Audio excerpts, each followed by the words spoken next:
Quelle que soit la direction que l'on prenne dans Madagascar, sur le bord des axes routiers, des groupes d'individus louent des rizières pour y extraire de l'argile entre deux récoltes de riz.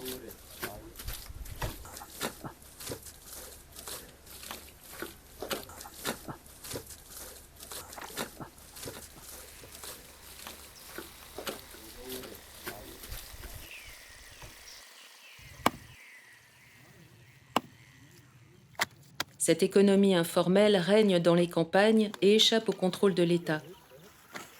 Elle occupe 9 actifs sur 10 dans l'île Rouge.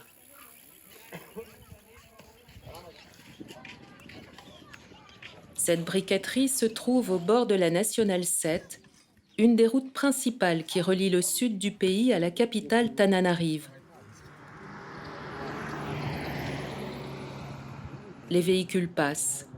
Il y a de quoi être époustouflé par la beauté du paysage et aucun passager ne semble ou ne veut voir ce qui se passe au premier plan le long de la route. Ceux qui y travaillent sont-ils à ce point invisibles? Mba hangalany camionnage fa le voatao am'ry ambany ry de mbola mitatitra koa mitatitra ny gravy lolo hoaina koa na de voatery tsy maintsy atao moron-dalana. Lorsqu'ils ont assez de briques, ils édifient un four qui leur demande environ 1 mois de travail et met beaucoup de monde à contribution au sein d'une même famille.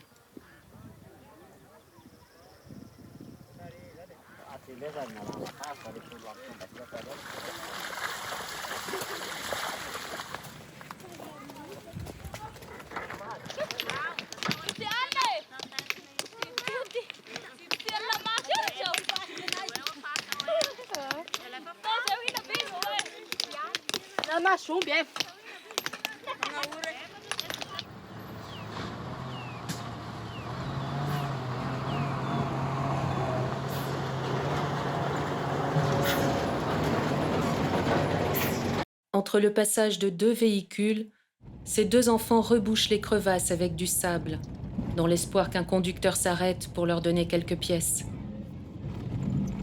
Une mise en danger pour un colmatage bien précaire qui ne résistera pas au premier coup de vent.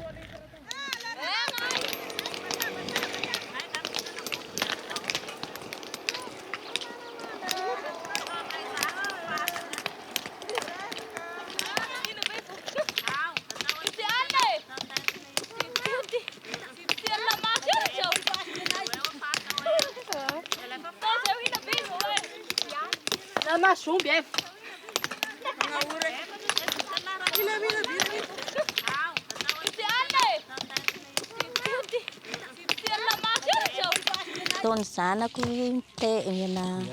niasa ny mamaky vato koa. Manan-janaka fito ny zanako fa ny raika maty.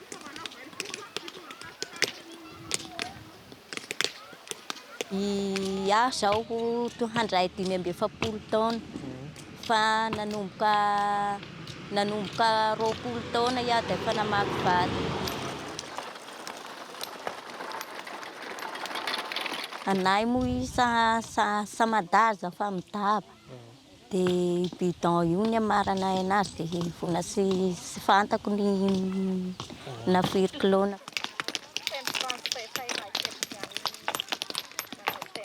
Ny anaovana ny vato reo de amboarana tragno, amboarana lalagna, amboarana fasana, malao amboarana fasana. Anay miasa eto de mety ho telopolo. Chacune de ces briques pèse 2,5 kg, ce qui veut dire que la tête du petit Mathieu supporte un poids d'un peu plus de 20 kg.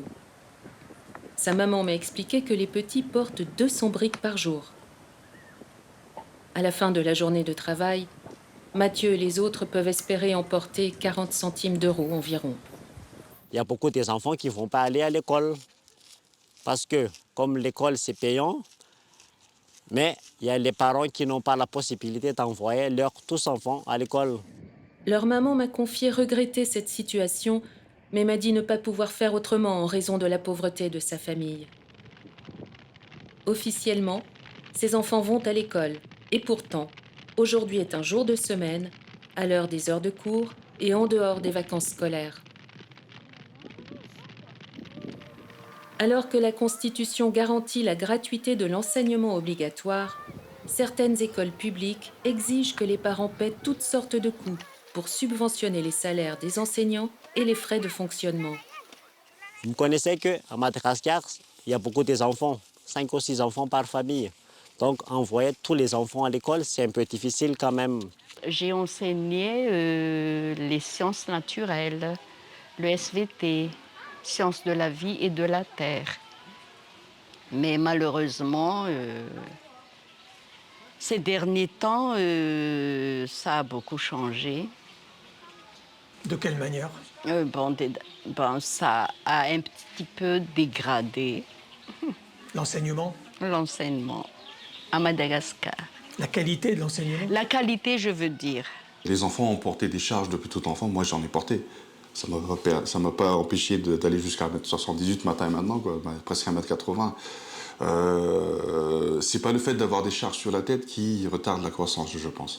Et les gens qui ont des problèmes de croissance, c'est plutôt les handicapés. Si vous l'avez fait depuis tout enfant, vous n'avez pas du mal à le faire en étant grand. C'est une question d'habitude. Cette fonderie recycle les déchets métalliques provenant d'Europe pour en faire des marmites et des objets décoratifs. Il s'agit principalement d'aluminium. Cependant, des tests ont détecté la présence de plomb très supérieure à la limite fixée par l'OMS pour des articles de cuisson. L'exposition au plomb n'est pas sans effet sur le développement du système nerveux chez l'enfant, même à des faibles doses.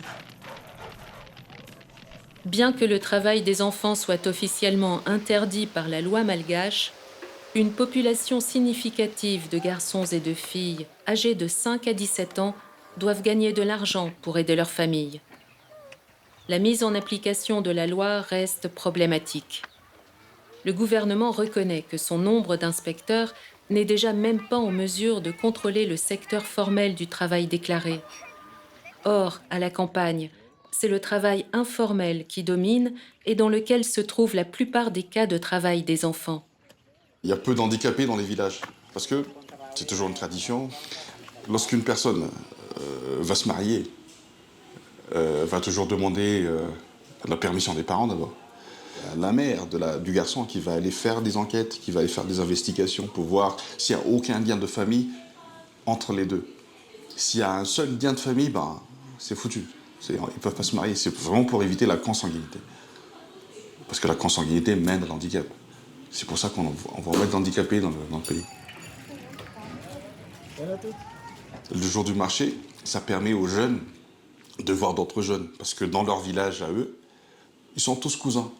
Ils sont tous frères et sœurs. Donc ils ont un lien de famille. Donc ils ne sont pas autorisés à se marier avec un jeune de leur village. Et si les mêmes efforts mis pour contrôler la consanguinité étaient mis en œuvre pour contrôler le travail des enfants? Un jour, quand on se vieillisse, on n'a pas de maison de retraite et tout. Mais tous les parents, c'est les enfants qui s'occupent après. Quand on est bébé ou enfant, c'est nos parents qui nous occupent. Mais après, c'est l'inverse. Quand nos parents se vieillissent, il n'y a que les enfants qui s'occupent. C'est pour ça que on a beaucoup d'enfants actuellement, parce que c'est notre richesse.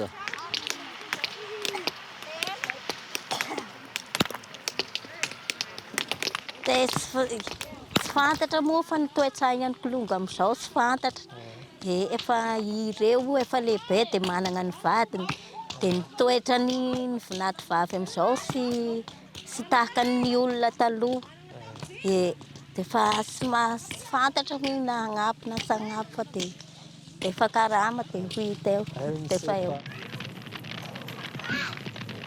L'Organisation internationale du travail définit le terme « enfant » pour toute personne âgée de moins de 18 ans.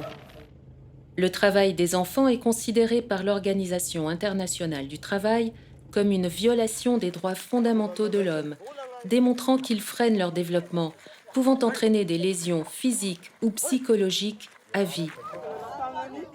Madagascar est membre de l'organisation depuis 1960 et y a ratifié toutes les conventions internationales concernant le travail des enfants. Depuis 2007, il y a une petite association qui a installé ici dans notre commune Et ça nous aide beaucoup, les enfants, d'aller à l'école.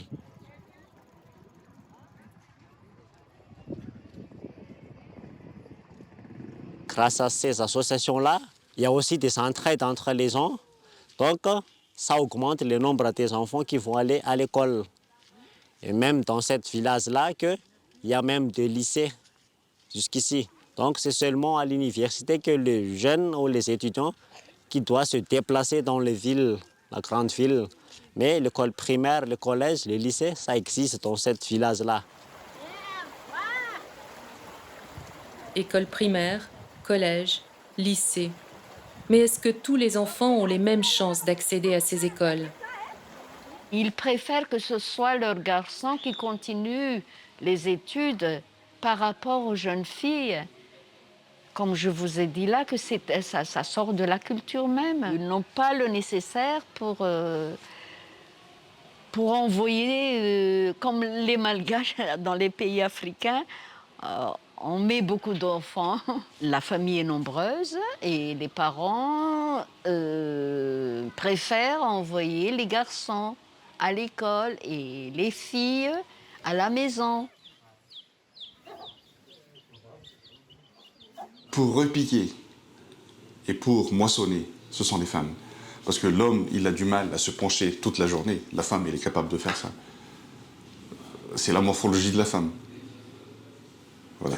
Donc il y a des raisons. C'est pas forcément une obligation qui a été imposée. L'homme, il est fort, il peut supporter des charges, il peut travailler la terre longtemps. Tandis que la femme, elle ne va pas porter même pas un sac. Mais par contre, pour repiquer, elle est apte à se pencher en permanence tout au long de la journée. C'est son corps qui le permet de le faire. S'ils pratiquent ça dans leur région, c'est parce que la communication se fait plutôt mieux comme ça. Moi, je pense que la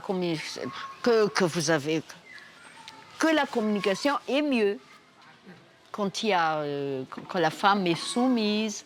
Moi, je suis soumise jusqu'à un certain point. Oui. Quand un homme est respectueux et qu'il donne de la valeur, et automatiquement, c'est l'inverse. Ça vient tout seul, la soumission. La soumission, ça vient de soi et ça vient de l'homme aussi. C'est logique, c'est normal, ça vient tout seul, ça ne se demande pas. C'est pas un problème.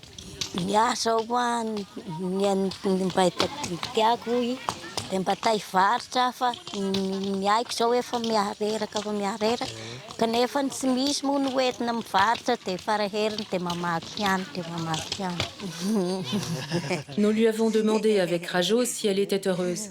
Elle nous a répondu en souriant que ce n'est pas possible d'être heureuse dans ce monde-là. Alors, tous ces enfants sont-ils réellement leur richesse? Les parents nous disent souvent qu'ils envoient leurs enfants travailler au lieu d'aller à l'école parce qu'ils sont pauvres. Mais n'est-ce pas aussi perpétuer ce cycle de pauvreté en privant les générations montantes de la possibilité de s'éduquer et de s'élever socialement?